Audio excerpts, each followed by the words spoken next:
नमस्कार, मेरा नाम है पीयूष चिलवाल और आज एक बहुत बड़ी बहस होने वाली है। यूके एसएससी में जैसे जैसे एसटीएफ की जांच बढ़ते जा रही है वैसे वैसे नए खुलासे होते जा रहे हैं। भारतीय जनता पार्टी से जुड़े एक नेता जो इससे पहले भी सुर्खियों में रहे हैं कि वो पहले भी नकलची गिरोह के सरगना के तौर पर उनकी चर्चाएं होती रही हैं, लेकिन इस बार एसटीएफ ने धर दबोचा है। और धर दबोचा है तो इस बार सवाल तो उठेंगे ही कि पिछली बार क्यों छोड़ दिया था। सिर्फ बात इतनी ही नहीं है, बात इससे भी आगे जाती है क्योंकि अब सवाल और ज्यादा उठने लगे हैं, क्योंकि एक विधायक के भाई पर भी सवाल उठाए जाने लगे हैं कि एक विधायक के भाई जो कि सत्ता दल से आते हैं, उनके भाई इस नकलची गिरोह में शामिल हैं। और कितने सरगना होंगे? क्या हम असल सरगना तक पहुंच पाएंगे? क्या असल हेड जो है इस पूरे गिरोह का वो पकड़ा जाएगा? तब तक, जब तक हम आज की इस चर्चा में हमारी सभी सदस्यों से उनका इनपुट लेते हैं, उससे पहले एक प्यारा सा गाना आया है इस नकलची गिरोह को लेकर के, उस गीत को सुनिए और तब तक इस वीडियो को आप शेयर भी कीजिए ताकि ज्यादा से ज्यादा लोग आज हमारे साथ लाइव में जुड़ सकें।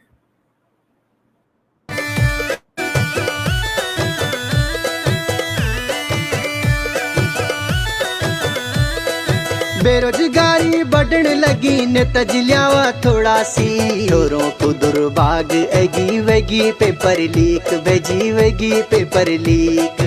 नेताजी थोड़ा ध्यान द्यावा और बरी, पेपर लीक वेगी पेपर लीक। और कबाटा गाड़ी चली पहुंची देहरादून, छोरों कावल गला चिरेगी करी करी फोन, छोरों कावल गला चिरेगी करी करी फोन।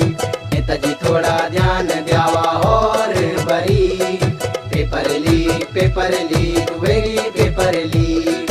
चपड़ासी और साबों की सबकी वेगी निखानी, बजर सिपाही पकड़ी गे बल बच गे राजा रानी, बच गे राजा रानी। Paper leak paper leak paper leak paper leak, paper leak वेगी पेपर लीक। पंकज मिश्रा ने इस गीत को लिखा है और उन्हीं का संगीत इस गाने में है। बिल्कुल सही कह रहे हैं कि paper leak paper leak paper leak. क्या हम पकड़ पाएंगे असली सरगने को? इस बात पर चर्चा करने के लिए हमारे साथ भारतीय जनता पार्टी से जुड़े हैं रविंद्र जुगरान जी, कांग्रेस से जुड़ी हैं गरिमा मेहरा जी, बेरोजगार संघ से जुड़े हैं शंकर जोशी जी और उत्तराखंड क्रांति दल से जुड़े हैं शिव प्रसाद सेमवाल जी। आप सभी का स्वागत है हमारे साथ इस चर्चा में। सबसे पहला सवाल मेरा रविंद्र जुगरान जी आपसे, क्योंकि आप सत्ता दल का भी प्रतिनिधित्व करते हैं, तो क्यों ना कहा जाए कि इसमें बीजेपी के और बड़े बड़े लोग शामिल हो सकते हैं, क्योंकि अभी तक जो नाम दो बड़े आए हैं, चाहे वो हाकम सिंह का हो या फिर एक विधायक के भाई का जिनका नाम उछला जा रहा है सूत्रों के हवाले से, जिसे बोल सकते हैं अभी फिलहाल, क्योंकि एसटीएफ ने अभी इस पर पुष्टि नहीं की है, तो क्यों ना ये कहा जाए कि इसमें बीजेपी के और बड़े लोग हो सकते हैं शामिल? क्या वो उनकी धरपकड़ होगी या यहीं से क्योंकि पार्टी का नाम इसमें आ रहा है तो ठंडे बस्ते में चली जाएगी जांच? रविंद्र जुगरान जी। हाँ, देखिए छिंबाल जी, उत्तराखंड से ऊपर ना कोई दल है ना व्यक्ति है। कोई कितने भी बड़े पद पर हो, ओहदे पर हो, ऑफिशियली हो अनऑफिशियली हो, कोई फर्क नहीं पड़ता है। गवर्नमेंट ने अपने इरादे डे 1 में ही स्पष्ट कर दिए और सरकार ने ही एफआईआर मुकदमे लॉन्च कराने की सिफारिश और निर्देश दिए आज से 1.5 महीने पहले। हाकम सिंह हो, ये तो हाकम सिंह है, इससे भी बड़े लोग अगर आते हैं तो मछली है, छोटी मछली है, हमें मगरमच्छ पकड़ने हैं। उत्तराखंड का नौजवान उत्तराखंड बनने के 22 साल बाद भी अगर एकमात्र रोजगार का साधन इस स्टेट में है तो वो केवल सरकारी नौकरी ही आज दिखती है। ये इतना संवेदनशील मामला है, ये दलों से ऊपर निकल गया। कौन सत्ता में है, कौन विपक्ष में है, किसकी सरकार थी, किसकी है, ये कोई 2, 4, 3 साल 5 साल की कहानी नहीं है। लग रहा है ये 12, 13, 14 वर्षों की कहानी है, जब से स्टेट सबऑर्डिनेट सर्विस कमीशन बना है, ये तब से कहानी लगता है। और विशेषकर डॉक्टर RBS रावत जब चेयरमैन थे, उन्होंने इस्तीफा दिया था, उस समय से और अब तक की ये कहानी है।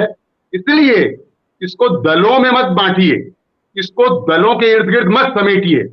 उत्तराखंड सभी दलों से ऊपर है और मैं आपको आश्वस्त करने वाला मैं कौन होता हूं, ये हमारी जॉइंट रिस्पॉन्सिबिलिटी है, सभी का उत्तरदायित्व है कि जो जड़ें हैं, जब तक जड़ से सफाया नहीं होगा, जो उसकी जड़ है, कहां उसकी बुनियाद है, कितनी मजबूत है, जब तक उसको खंगालेंगे नहीं, उसके आसपास की मिट्टी साफ नहीं करेंगे, जब तक जड़ का एक एक रेशा साफ नहीं हो जाता, तब तलक अगर हम आधे में छोड़ देंगे, केवल डंडियां काट देंगे, फोंगे काट देंगे, टहनियां काट देंगे, तो खाद पानी इनको फिर अगले 6, 8, 10 महीने, साल भर में मिल जाएगा, इसकी संशय बने रहेगा।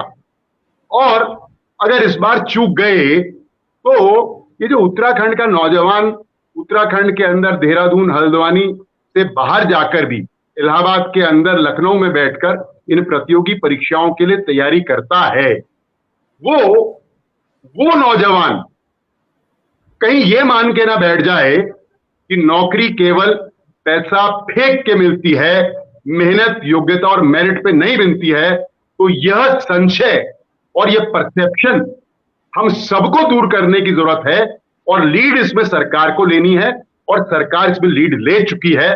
यह मान के चलिए कि व्यक्तिगत रूप से मेरा कमिटमेंट, सरकार का कमिटमेंट और पार्टी का कमिटमेंट इतना है कि कितने ही हाकिम सिंह क्यों ना पकड़े जाएं, वो किसी दल से भी ताल्लुक क्यों ना रखता हो, कोई भी विधायक हो, ए का हो, बी का हो, सी का हो या डी का हो, उसका भाई हो, वो स्वयं हो, कोई भी व्यक्ति हो, कोई बख्शा नहीं जाएगा।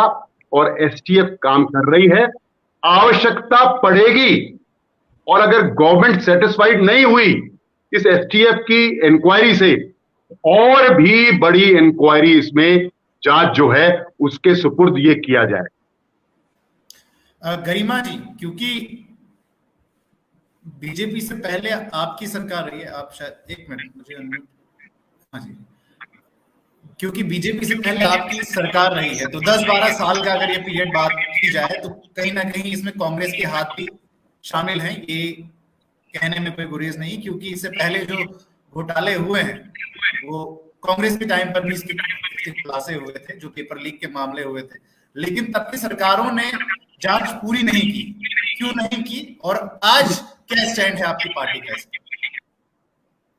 देखिए, सबसे पहले मैं कहना चाहती हूँ कि उत्तराखंड शर्मसार है। किसी भी अच्छी बात के लिए उत्तराखंड का नाम जाना नहीं जा रहा है।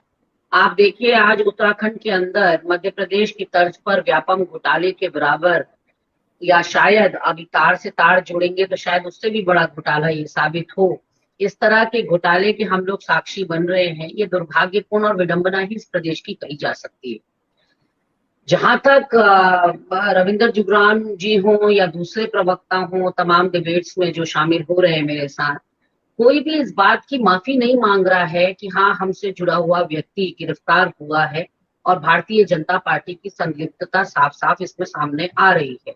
उत्तराखंड के युवाओं के भविष्य को अंधकारमय करने के लिए, उनके सपनों को चकनाचूर करने के लिए मुझे लगता है कि पूरी सरकार, पूरे दल को अपॉलोजेटिक होना चाहिए, शर्मसार होना चाहिए और माफी मांगनी चाहिए इस प्रदेश के युवाओं से। वहीं दूसरी ओर आप देखिए, आज 4 लाख युवाओं का भविष्य इन्होंने अंधकारमय कर दिया। 8 भर्तियों पर पुष्कर सिंह धामी जी जो मुख्यमंत्री हैं हमारे, उन्होंने रोक लगा दी। अब ये भी मेरे को समझने में मैं सक्षम नहीं हो पा रही हूँ कि 47 या 48, पहले 57 आए थे पिछले 5 सालों में और इस बार फिर प्रचंड बहुमत इनको मिला है, ट्रिपल इंजन की सरकार इनको मिली है। तो क्या सरकार इतनी सामर्थ्यवान नहीं है कि एक जांच भी चलती रहे और साथ में भर्ती परीक्षाएं भी होती रहे, क्योंकि पूरा सिस्टम तो आप ठप नहीं कर सकते। जांच चल रही है, वो सबके समझ में आ रहा है। और रविंद्र जुगरान जी ने कहा कि लीव मेरी सरकार ने ली। सरकार ने ली नहीं, सरकार को मजबूरन लीव लेनी पड़ी। जब विपक्ष मुखर हुआ और एक एक करके हमने सिलसिलेवार प्रेस वार्ता के जरिए सारे साक्ष्य आपके सामने रख दिए, आईना आपको इतना साफ दिखा दिया कि कोई गुंजाइश नहीं बची। एक ही परिवार के 6-6 लोग, 4-4 लोगों की संलिप्तता या उनको नौकरी मिलने की बात मेरे अध्यक्ष ने, मेरे उपनेता प्रतिपक्ष ने, इवन सदन में सत्र के दौरान भी हमारे द्वारा उठाया गया। और उसके बाद आता है एस राजू जी का इस्तीफा।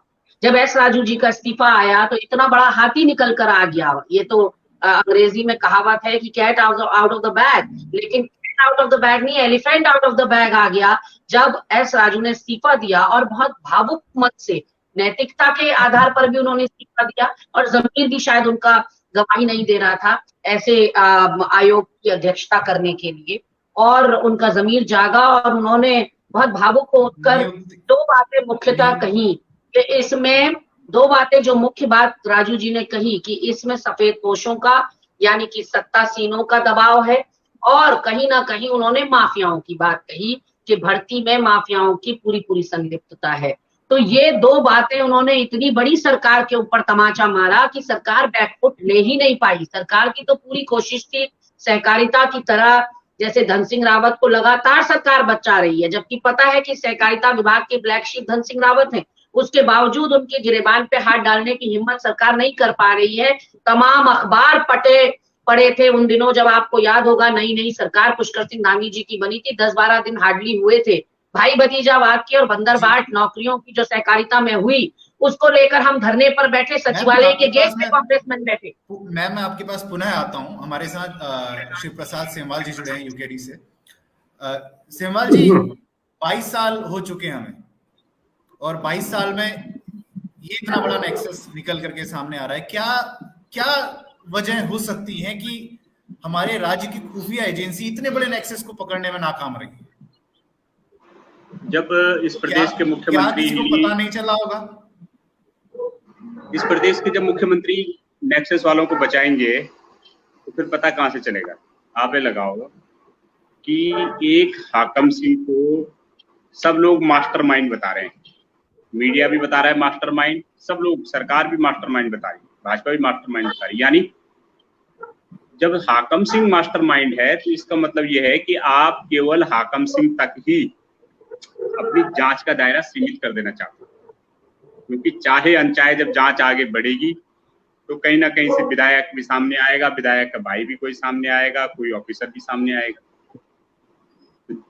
जैसे आपको लगा कि ये तो पोल खुलती जा रही है, एसआईटी के दायरे से बात बाहर हो जाएगी, तब आप उसको मास्टरमाइंड बताने लग गए, ताकि आप एक ही हाकम सिंह पे जांच केंद्रित करके उसको रफा दफा करो। ये बताओ कि अगर मुख्यमंत्री इसमें इन्वॉल्व नहीं होते तो सोचो कि जब फॉरेस्ट गार्ड की भर्ती के दौरान मुकदमा दर्ज हुआ था तो उसको किस मुख्यमंत्री ने बचाया? कैसे बच गया?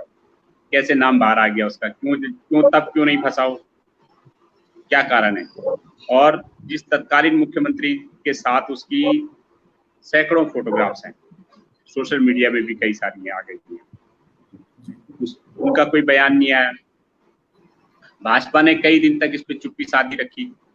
क्या कारण है?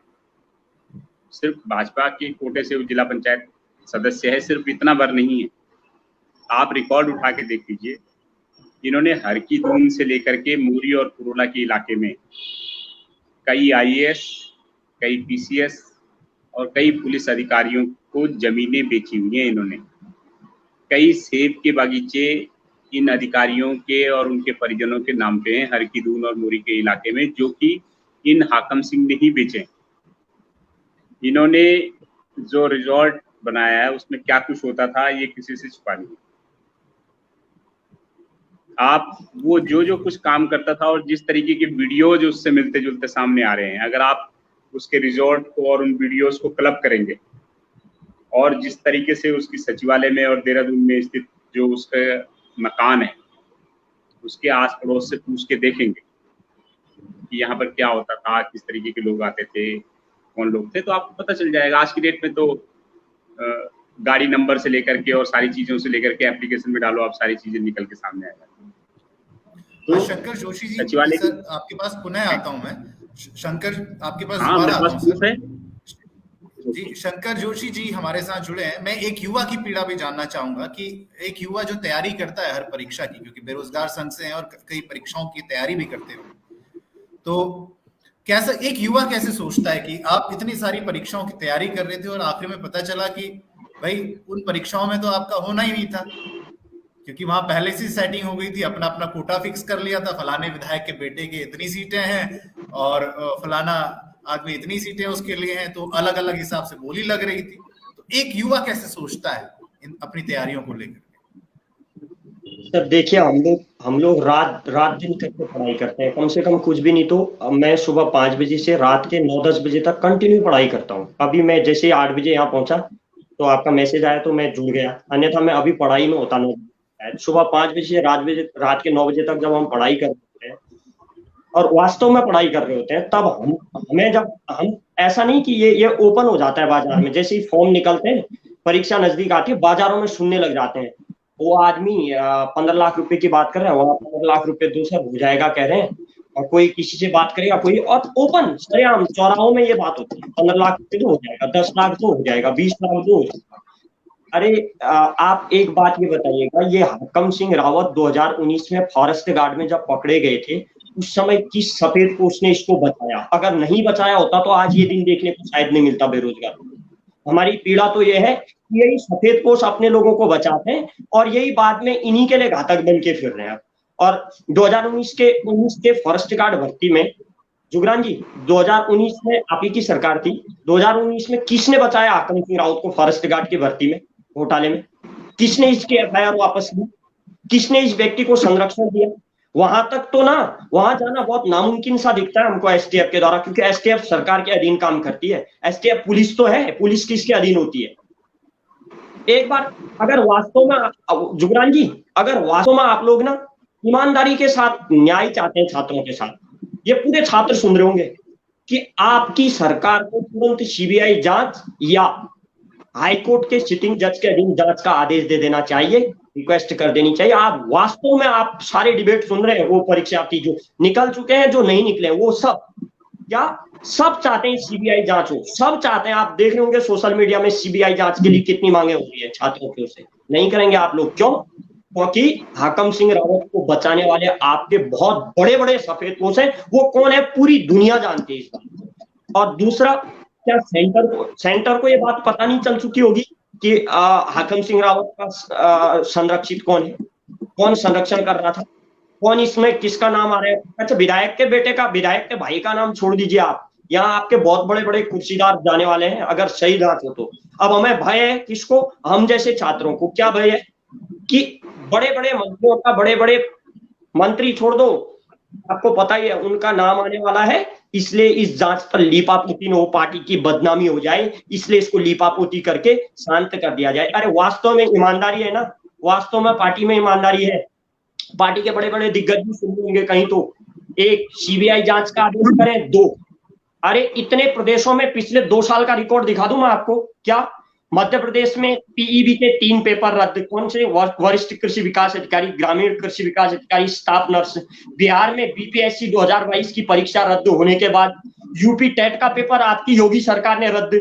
हरियाणा में कांस्टेबल भर्ती रद्द पिछले 2 साल 1 साल के अंदर। हिमाचल प्रदेश में पुलिस परीक्षा रद्द। अरे वहां रद्द कर रहे हैं, आप क्यों नहीं कर रहे हिम्मत रद्द करने की? क्योंकि आपको अपने सफेद पोश लोगों को बचाना है, क्योंकि जो पैसा सेट हो चुका है सफेद पोशों से लेकर अधिकारियों तक। आपके ये क्या कहते हैं, ये जो पेपर जिसने बनाया था ना, कंपनी का जो हेड है, उससे अभी तक पूछताछ कितनी बार हुई है? क्यों गिरफ्तार नहीं हो रहा अगला आदमी?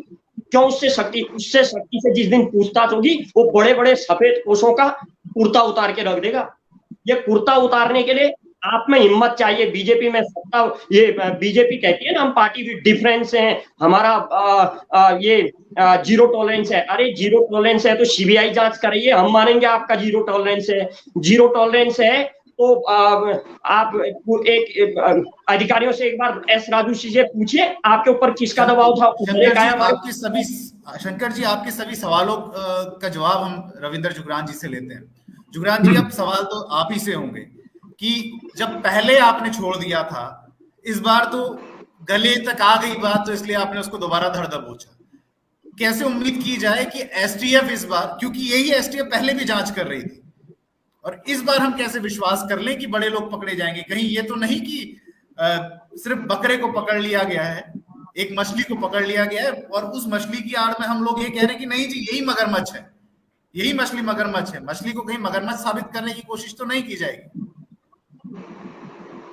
विषय इतना गंभीर और इतना संवेदनशील है कि उत्तराखंड का युवा जो धारणा बना के बैठ गया है परिस्थितियों के कारण, और जांचों में जो नाम निकल के आ रहे हैं, हम ये बहुत अच्छी तरह से जानते हैं, बहुत गहराई से जानते हैं कि अगर जड़ तक जाना है और जड़ों के इर्द गिर्द भी सफाया करना है, तो इसके लिए जो उत्तराखंड से आवाज उठ रही है, उस आवाज के अनुरूप गवर्नमेंट अगर इस एसटीएफ की जांच से संतुष्ट नहीं होती है और ये समझती है कि एसटीएफ कॉम्पिटेंसी के साथ काम नहीं कर पा रही है, तो वो सारी जांचें के लिए सरकार ओपन है। सरकार आगे जाएगी, आवश्यकता पड़ने पर सीबीआई के लिए भी जाएगी। कोई फर्क नहीं पड़ता किस दल का व्यक्ति इस सब में लिप्त है या नहीं है। जब सीबीआई होगी तो एक के बाद एक परतें खुलती चली आएंगी, और फिर दल नहीं देखा जाएगा, फिर तो यह देखा जाएगा कि गुनहगार कौन है। फिर दल नहीं देखा जाएगा। निश्चित रूप में कुछ कहना चाह नहीं, एक मिनट राहुल जी, नहीं पीयूष जी, जन भावनाओं का, परिस्थितियों का, विषय की संवेदनशीलता और गरिमा का, गंभीरता का पूरा संज्ञान लेते हुए we are open to all inquiries. सबसे बड़ी से बड़ी इंक्वायरी की तरफ भी सरकार जाएगी और निश्चित जाएगी। आप ये मान के चले, यह अब सिलसिला थमना चाहिए, रुकना चाहिए, इस पर विराम लगना चाहिए, और बड़े मगरमच्छ जो तथाकथित सफेद पोश लोग हैं वो एक्सपोज होने चाहिए, जेलों की सलाखों के पीछे जाने चाहिए। इसके लिए पार्टी कमिटेड है और वो सरकार को अपनी भावनाओं से अवगत भी कराएगी, और सरकार ऑलरेडी एक्शन मोड में पहले दिन से ही है। गरिमा जी। हाँ पीयूष जी, मुझे कहना बहुत कुछ था और मैं डिबेट में बने रहना चाहती थी, लेकिन दुर्भाग्य है कि मैं पहले ही किसी और चैनल को भी 8:30 का समय दे चुकी हूँ। इसलिए मैं अपनी जो महत्वपूर्ण बात है वो कहकर मैं आपसे विदा लेना चाहूंगी। सभी पैनलिस्टों से भी क्षमा चाहूंगी कि मैं बीच में चर्चा छोड़ रही हूँ। बेसिकली मुझे अब डर है कि एस राजू की तरह कहीं एसटीएफ भी हथियार ना डाल दे, सरेंडर ना कर दे, कि सत्तासीन और सफेद पोशों का इतना दबाव है कि हमें फ्री हैंड नहीं मिल रहा है और हम अपनी जांच को आगे नहीं बढ़ा पा रहे हैं। ऐसा हश्र बहुत मुमकिन है कि हो सकता है। वहीं दूसरी ओर शंकर भाई ने कहा कि बड़ी से बड़ी या सीबीआई जांच से क्यों घबरा रहे हैं। हमारे नेताओं ने, माननीय हरीश रावत जी ने, माननीय करण मेहरा जी, दोनों ने सीबीआई जांच की मांग की थी, क्योंकि बहुत गंभीर मुद्दा है। जुगरान जी भी कह रहे हैं we are open to all kind of inquiries, लेकिन इनके अध्यक्ष महेंद्र भट्ट ने इन दोनों की मांगों को, माननीय हरीश रावत जी की और करण मेहरा जी की मांगों को हास्यास्पद करार दिया है कि सीबीआई की जांच मांगने वाली बात हास्यास्पद है। मुझे समझ नहीं आता कि महेंद्र भट्ट की बुद्धि कम है या फिर उनकी समझ कमजोर है कि वो सीबीआई जांच की मांग को हास्यास्पद कैसे कह सकते हैं। एक राष्ट्रीय दल के प्रदेश के अध्यक्ष होकर आप युवाओं के भविष्य को इतना हल्के में ले रहे हैं कि सीबीआई जांच की मांग को आप कहना हास्यास्पद है। और कल ही मैं बयान सुन रही थी महेंद्र भट्ट जी का, इसलिए मैं उनको यहाँ पर कोट कर रही हूँ। आपने मुझसे पहले चरण में एक सवाल पूछा था कि कांग्रेस ने क्यों नहीं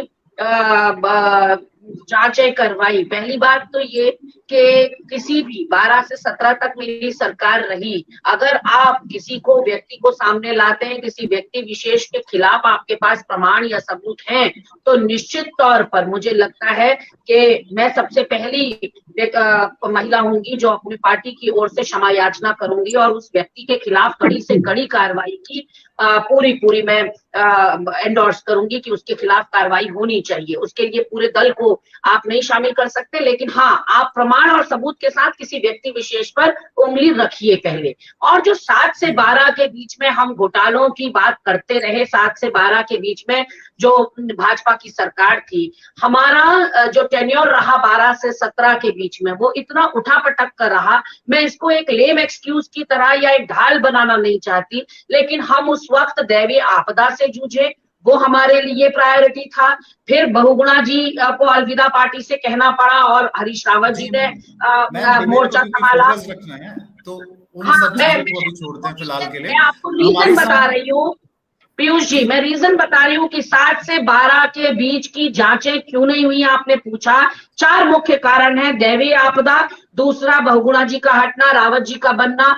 बनते ही रावत जी फरवरी में बनते हैं, अप्रैल में गर्दन चोटिल हो जाती है और उसके अगले साल उनकी गवर्नमेंट को पूरी तरह से टॉपल कर दिया जाता है, अनस्टेबल कर दिया जाता है। 1 साल के लिए कांग्रेस का यहाँ सफाया कर दिया जाता है। पूरे 2016 का साल जो है यहाँ राष्ट्रपति शासन लगता है, बजट गायब हो जाता है। तो आप ऐसे में सोचिए कि कब कांग्रेस के पास वो मौका था जब वो इन फर्जीवाड़ों का पर जांच बैठा पाती, क्योंकि भारतीय जनता पार्टी ना खुद करती है ना दूसरों को करने देती है। इस वक्त जो जांच चल रही है सही दिशा में, मैं आपसे रही हूँ, मैं एसटीएफ की तारीफ करना चाहूंगी। जो चल रही है जांच वो सही दिशा में चल रही है। अगर इसी रफ्तार से चलेगी, बस बशर्ते एसटीएफ भी आधे में हाफने ना लगे। अभी की जो जांच है वो नाकाफी है, it is not satisfactory. Brain child किसका है? कोई बहुत बड़ा फोकस है। ये गोरी गांव का जो ड्राइविंग करके अपना परिवार का जीवन यापन करता था, जो चाय बेचकर करता था, आज वो बिजनेस टाइकून बन गया। वो थाईलैंड की यात्रा करके आता है 5-6 बार, उसके बैंक अकाउंट होते हैं, उसके सारे नामी गिरामी लोगों के साथ फोटोग्राफ होते हैं। जुड़े हैं क्योंकि वो भी कुछ देर में हमसे मैं आपसे विदा ले रही हूँ माफी के साथ। जी मैम। शिव प्रसाद सेमवाल जी, मैं आपका इनपुट लेना चाहूंगा लास्ट। अभी वर्ष 2020-21 में यूजेबीएन में कुछ भर्तियां हुई हैं और मात्र 5 पोस्टों में भर्तियां हुई हैं। उसके बावजूद भी ये हाकम सिंह पे सीधा आरोप है और उसके बाकायदा डॉक्यूमेंट्री एविडेंस है कि उस पे साफ लग रहा है कि वो जो नियुक्तियां हैं वो घोटाले की शिकार, घोटाले से हुई है, पैसे देके हुई है। एक लड़की है और उसके जो हस्बैंड है लेडी के, वो भी एक इंजीनियर हैं और वो भी साफ कहते हैं कि मैंने 35 लाख रुपए देके भर्ती हुए और मैं तो पैसे दूंगा। आप सोचिए कि भ्रष्टाचार इतना उत्पन्न हो चुका है, इसके बावजूद भी 2020-21 से कोई कार्रवाई किसी पे नहीं हुई। तब किसकी सरकार थी आप जानते ही हैं, तब कौन सीएम थे आप जानते हैं। फॉरेस्ट भर्ती घोटाले में भी एफआईआर होने के बावजूद भी इस हाकम सिंह को बचा लिया। इसका मतलब क्या है कि जो हाकम के हाकिम हैं, जब तक इन हाकिमों की हेकड़ी नहीं निकाली जाती तब तक हाकम सिंह मात्र एक मोहरा है। जिन्होंने काम कराना था वो करा देंगे। भाई बात तो सही है कि इतने दिनों से इस एजेंसी से केवल आपने काम छीना और कोई कार्रवाई कर नहीं रहे हैं। कहीं ऐसा तो नहीं है कि एसटीएफ पे, एसआईटी पे, विजिलेंस पे कोई दबाव, और अगर इसका दायरा बढ़ता है तो बेहिचक मुख्यमंत्री जी से भी हमारा निवेदन है कि इस जांच को सीबीआई को ट्रांसफर किया जाना चाहिए। क्योंकि आप ये लगाइए कि त्रिवेंद्र सरकार में NH-74 घोटाले की जांच सीबीआई से कराने के लिए त्रिवेंद्र जी ने विधानसभा में बाकायदा बयान दिया था, आश्वासन दिया था, और मुख्यमंत्री उस बयान से मुकर नहीं सकते जो विधानसभा में कह दिया। लेकिन इसके बावजूद भी, विधानसभा में कहने के बावजूद 20 मई 2018 के बाद उस मामले में कोई कार्रवाई नहीं हुई, वो सीबीआई जांच हुई नहीं। तो इसका मतलब, और सीबीआई जांच नहीं हुई, एसआईटी जांच हुई। सीएम साहब कहते रहे तत्कालीन कि अरे जब भ्रष्टाचार ही नहीं होगा तो लोकायुक्त की क्या जरूरत, लोकायुक्त की जरूरत तो है नहीं क्योंकि भ्रष्टाचार तो है ही नहीं। एसआईटी ने क्या जांच करी आपको पता है। NH 74 घोटाले में सबके सब बरी हो गए, जो बाकी 2-4 हैं वो भी, उनके खिलाफ भी मुकदमा वापसी की कार्रवाई हो रही है। 2-4 लोग बरी हो गए, 2-4 बचे हुए, 2-4 वो भी वापस हो जाएंगे विद इन 1 या 2 मंथ में। ये एसआईटी का हाल कर दिया गया। एसआईटी विजिलेंस के मैं एक और हाल बताता हूँ आपको, एसआईटी कितनी कमजोर होती है। जिनको ये लगता है कि एसआईटी बहुत अच्छा काम कर रही है, हम भी तारीफ करते हैं कि अभी तक एसआईटी सही काम कर रही है, लेकिन अभी तक कर रही है ना। एसआईटी का एक मामला बताता हूँ। एक जोखूराम गुप्ता है, सिंचाई विभाग में इंजीनियर। जोखूराम गुप्ता को विजिलेंस ने रिश्वत लेते हुए ट्रैप किया था। JR गुप्ता, जोखूराम गुप्ता सिंचाई विभाग का इंजीनियर, बाकायदा ट्रैप होने के बाद जेल में रहा था। इस पर मुकदमा चला था हाई कोर्ट में, और हाई कोर्ट में जब मुकदमा चला था तो तत्कालीन सरकार ने, जो मंत्री थे पेयजल मंत्री, उन्होंने इसके खिलाफ मुकदमा चलाने से इनकार कर दिया। विभाग ने अनुमति नहीं दी, मंत्री ने अनुमति नहीं दी विजिलेंस को, और ये रिकॉर्ड है, डॉक्यूमेंट है मेरे पास इस बात के डॉक्यूमेंट है। जी सर, आवाज सुनाई दे रही है आपको? डॉक्यूमेंट, जी सर, मैं आपसे वो डॉक्यूमेंट चाहूंगा कि हम दोबारा उस मसले को भी उठाएं। आपको मेरी आवाज सुनाई दे रही है? जी सर, सुनाई दे रही है। जी सर, सुनाई दे रही है आपकी आवाज। हमसे कट चुके हैं अभी कुछ तकनीकी खामियों के चलते। शंकर जोशी जी से स्टेटमेंट लेते हैं और उसके बाद कंक्लूडिंग रिमार्क के लिए सर मैं आपके पास आता हूँ। शंकर जी, आप कुछ कहना चाह रहे थे? जी, मैं कहना चाह रहा था जुगरान जी से। जुगरान जी प्लीज, हम आपसे रिक्वेस्ट करते हैं क्या कि वास्तव में सरकार संजीदा है, तो सबसे पहले पेपर को निरस्त करे, परीक्षा को रद्द करे। क्योंकि अभी तक ना, अगर ये उत्तर प्रदेश में हुआ होता, बुलडोजर चल चुके होते। यहाँ बुलडोजर चलाने में क्या देर है? मोरी के उन बड़े बड़े आलीशान रिजॉर्ट को खंडर में तब्दील हो चुका होता। यूपी होता तो अभी तक यूपी में खंडर में तब्दील हो चुके होते रिजॉर्ट। संरक्षण है इसका मतलब कहीं ना कहीं। और मान लिया जाए मैंने 15 लाख रुपए दिए, मान लिया जाए मैंने 15 लाख रुपए किसी मंत्री जी को दिए, विधायक जी को दिए, मंत्री जी को दिए। अब मैं तो दबाव बनाऊंगा ना मंत्री जी पर, विधायक जी पर, कि भैया मेरे 15 लाख नहीं डूबने चाहिए, नहीं तो मैं आपका भी नाम ले लूंगा। इसलिए शायद ये जांच, ये रद्द नहीं हो रहा पेपर, नहीं तो पेपर रद्द घोषित हो चुका होता। अभी तक पेपर रद्द इसलिए नहीं किया जा रहा है क्योंकि विधायकों का और मंत्रियों का दबाव है सरकार पर कि हमारे आदमियों का पैसा लगा है और हमारे आदमी हमारे ऊपर दबाव बना रहे हैं, कृपा करके, नहीं तो ये सब ओपन हो जाएगी बात। आप इसको ठंडे बस्ते में मत डालिए, नहीं तो अभी तक रद्द हो चुका होता। रिक्वेस्ट कर रहे हैं प्लीज रद्द करके दोबारा 2 महीने 3 महीने के अंदर पेपर कराया जाए। वास्तव में संजीदा है तो आप, नहीं तो क्या होगा? फॉरेस्ट शिव प्रसाद से गए, वो बाहर आके ज्वाइनिंग ले रहे होंगे। 47 शंकर जोशी हमसे डिस्कनेक्ट हो चुके हैं, उनकी आवाज नहीं आ पा रही। सेमवाल जी, आप लास्ट में कुछ कहना चाह रहे थे? मेरी बात आधी रह गई थी। मैं ये कह रहा था कि जोखूराम गुप्ता, उसके खिलाफ मंत्री ने विजिलेंस को अनुमति नहीं दी मुकदमा चलाने की, और फिर विजिलेंस को हाई कोर्ट में यह कहना पड़ा कि क्योंकि विभागीय मंत्री, सरकार हमें मुकदमे की अनुमति नहीं दे रही है, इसलिए हम ये मुकदमा नहीं चला सकते।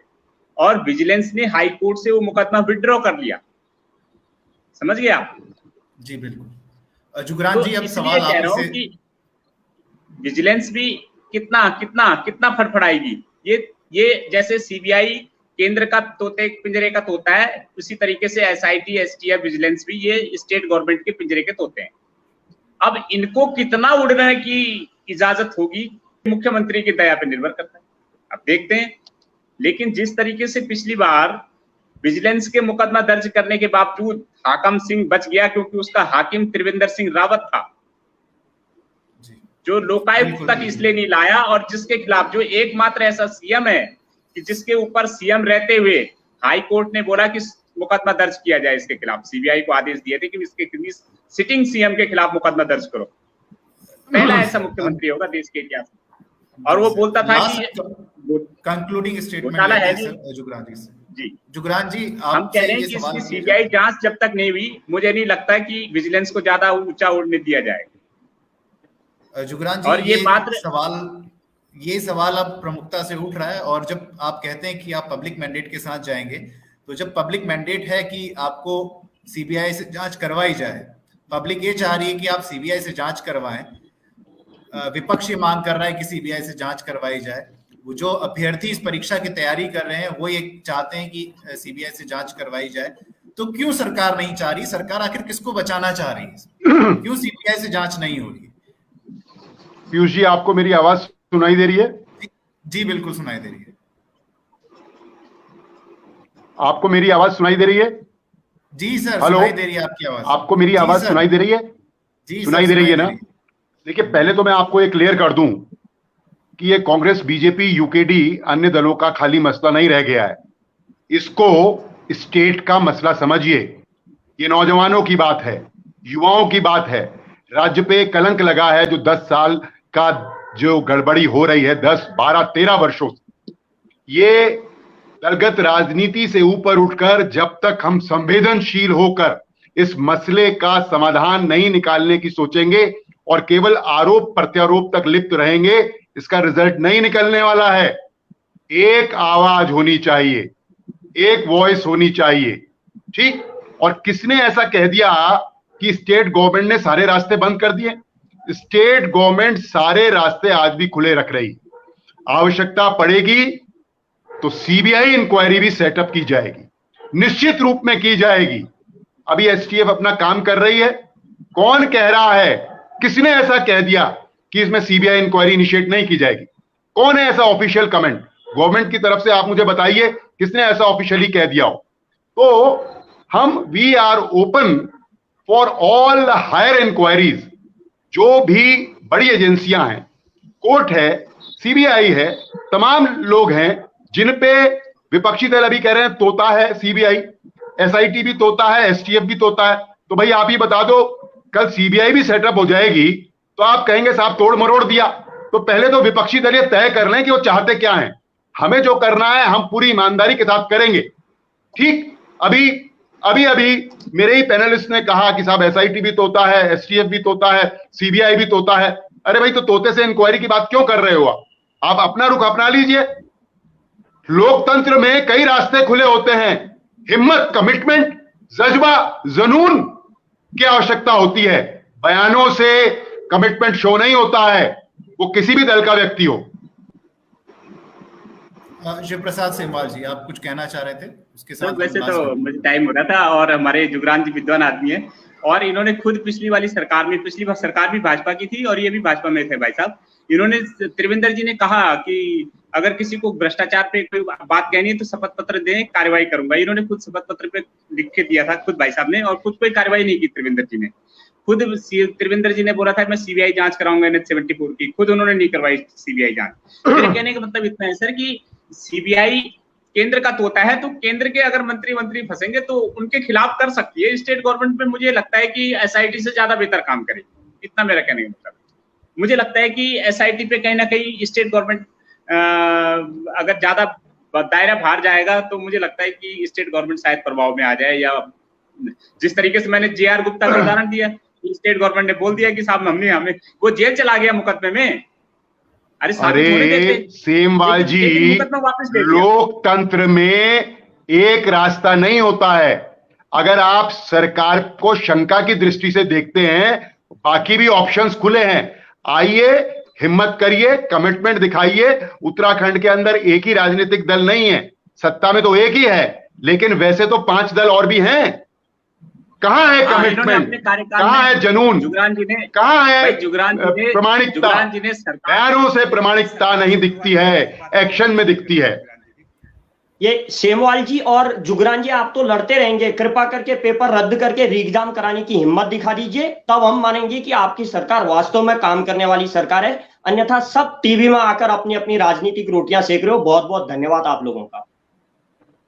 जी सर, आपका मैं बहुत बहुत धन्यवाद करना चाहूंगा। इसी के साथ इस डिबेट को यहीं पर कंक्लूड करते हैं। अब सवाल तो उठेंगे ही, क्योंकि एक नेता जिसके पास अकूत संपत्ति है, जिला पंचायत सदस्य है, क्या कमाता होगा? लेकिन कहते हैं कि 10 करोड़ का होटल है उसके पास, थाईलैंड घूमने जाता है, लगातार जाता है, हर महीने 2 महीने थाईलैंड का एक चक्कर भी कटता है। थाईलैंड में भी होटल है, ये भी कहा जा रहा है। हम नहीं कह रहे, सूत्र कह रहे हैं, मीडिया रिपोर्ट्स में ये बात कही जा रही है कि उसका थाईलैंड में भी एक होटल है। बैंक खातों में, हर बैंक में लगभग 4 से 5 खाते हैं, ये भी मीडिया रिपोर्ट्स में खुल करके बात बाहर आ रही है। और ये भी कहा जा रहा है कि एसटीएफ उसके खातों की भी जांच कर। लेकिन क्या ये आखिरी कड़ी है? क्या ये आदमी आखिरी पर्सन होगा इस पूरे खेल का? क्या सिर्फ यही मास्टरमाइंड होगा, या कुछ और लोग भी इसमें शामिल होंगे, जो बड़े लोग हैं, जो अभी भी बच रहे हैं? हाकम सिंह को भी बचाया जा रहा था, वो भी बच रहा था थाईलैंड से। वो ये भी कह रहा था कि मैं आऊंगा तो मैं खुद एसटीएफ के सामने पेश होऊंगा, मैं सीएम साहब के सामने पेश होऊंगा और बताऊंगा कि मेरा इसमें कोई इन्वॉल्वमेंट नहीं है। पहले भी एक पेपर लीक मामले में हाकम सिंह के ऊपर बात आई थी, लेकिन बचा लिया गया था, जांच नहीं हुई थी। लेकिन इस बार सरकार भी कह रही है कि यही मास्टरमाइंड है, सत्ता पक्ष भी कह रहा है कि यही मास्टरमाइंड है, बीजेपी भी कह रही है यही मास्टरमाइंड, और एसटीएफ भी कह रही है कि यही मास्टरमाइंड। लेकिन क्या ये मास्टरमाइंड उस बड़े मास्टरमाइंड को छिपाने के लिए कहीं एक मोहरे के तौर पर तो इस्तेमाल नहीं किया जा रहा? क्या कहीं उस बड़े वाली मगरमच्छ को बचाया तो नहीं जा रहा? देखिए, सवाल होना चाहिए, ये एक बड़ी समस्या है, ये एक युवा की पीड़ा है जो परीक्षाओं की तैयारी करता है, लेकिन परीक्षाओं में उसको सीट नहीं मिलती क्योंकि पहले ही सीटें फिक्स हो चुकी होती हैं। फलाने विधायक के बेटे को, भाई को इतनी सीटें मिलेंगी, वो इतनी से, उसका रेट ये है, इस रैंक से इस रैंक तक का रेट ये है। भाई 20-20 नंबर ला रहे थे जो बच्चे कुछ परीक्षाओं में पास भी नहीं हो रहे थे आज से 4 से 5 साल पहले, आज वो एग्जाम टॉप कर लेते हैं, टॉपर्स की लिस्ट में उनका नाम आ जाता है। एक जो 33 नंबर लाता है पहली वाली परीक्षा में, दूसरी परीक्षा में जो इंटरमीडिएट लेवल की थी और ग्रेजुएशन लेवल वाली परीक्षा में वो इतने अंक ले आता है कि वो टॉपर हो जाता है। सवाल तो होंगे ही ना, लेकिन आप सवाल से क्यों बचना चाह रहे हैं? क्यों आप बड़े मगरमच्छ को नहीं पकड़ रहे हैं? कब पहुंचेंगे आप बड़े मगरमच्छ तक?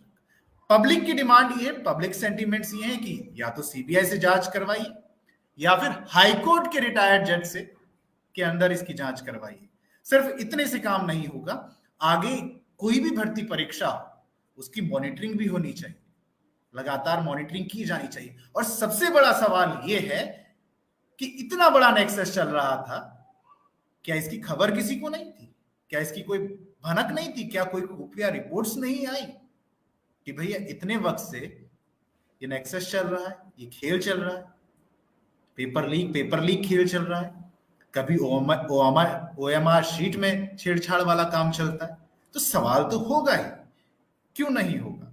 और पूछे जाएंगे, सरकार को इसमें घेरा जाएगा क्योंकि आपकी निगरानी में है, आप इस राज्य के कर्ता धर्ता हैं, आपकी निगाह से कुछ बच नहीं सकता क्योंकि सारी जांच एजेंसियां, खुफिया विभाग आपके निगरानी में काम करते हैं। तो फिर आप क्यों नहीं पकड़ पा रहे हैं बड़े मगरमच्छ को, और क्यों नहीं अब तक कोई कार्रवाई की?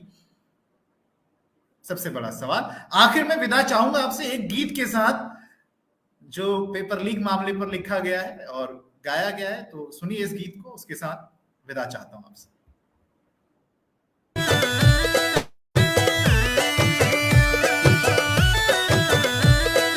बेरोजगारी बढ़न लगी नेताजी ल्यावा थोड़ा सी, चोरों को दुर्भाग एगी वेगी पेपर लीक, भेजी वेगी पेपर लीक।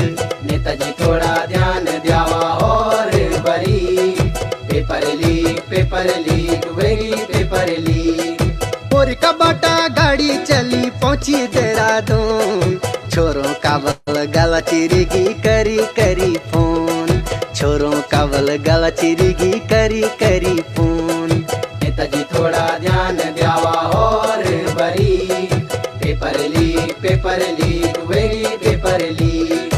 चपड़ासी और साबों की सबकी वेगी निखानी, वजीर सिपाही पकड़ी गे बल बच गे राजा रानी, बच गे राजा रानी। Paper leak paper leak paper leak paper leak, paper leak वेगी पेपर लीक।